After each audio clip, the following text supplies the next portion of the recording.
Three.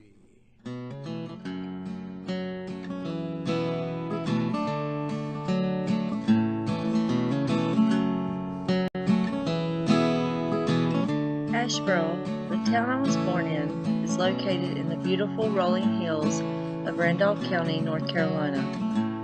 Randolph County is located in the central part of North Carolina and is located so it only takes about 2 hours to get to the Appalachian Mountains, which is where my father lived for a majority of my life.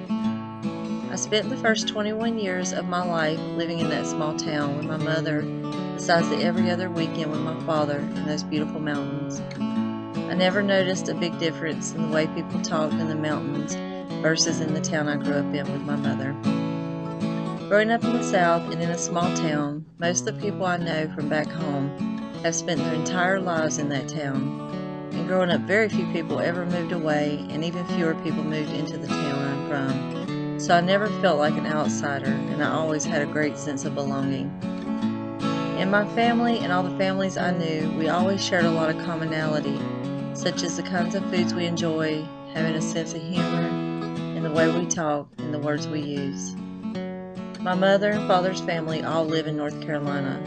From the time my family migrated to America from Great Britain, they settled throughout Virginia and North Carolina and eventually all ended up in the mountains and central part of North Carolina.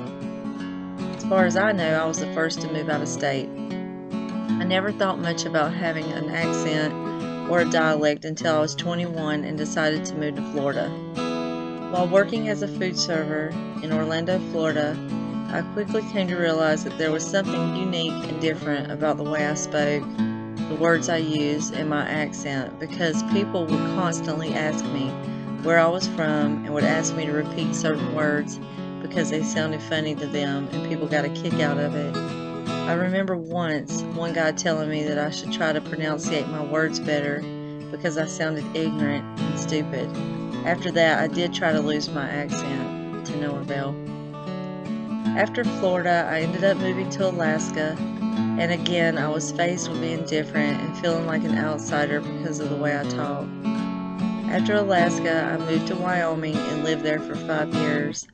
Living in Wyoming, I rarely came across a southern accent, but on the occasion when a trucker or tourist was passing through and I had a chance to talk to them, I just wanted to talk and talk and talk so I could hear that beautiful dialect and even for just a moment get a true sense of being at home. I moved back to the South because I dearly miss the way of life in the South, and I dearly miss the way that people talk and the accent, and I was tired of feeling like an outsider every time I opened my mouth to speak.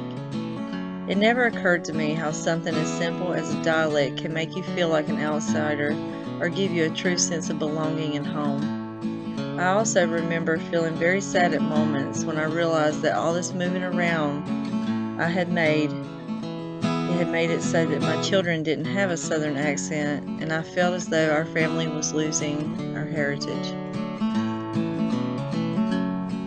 It wasn't until I learned more about Appalachia in class that I really began to understand why I use the words I use and where my dialect derived from. As I said earlier, there have been times during my travels that I felt ashamed of the way I spoke because I know that some people associate my dialect with having a low education or ignorance. But I can proudly say that because of what I've learned about Appalachia and my heritage, I have so much more pride and appreciation for this beautifully preserved dialect. I hope to maintain my heritage and continue to pass this dialect down to my children's children. It's also my hope that when working in social work in the Appalachian area, that others will find comfort and familiarity when they speak to me.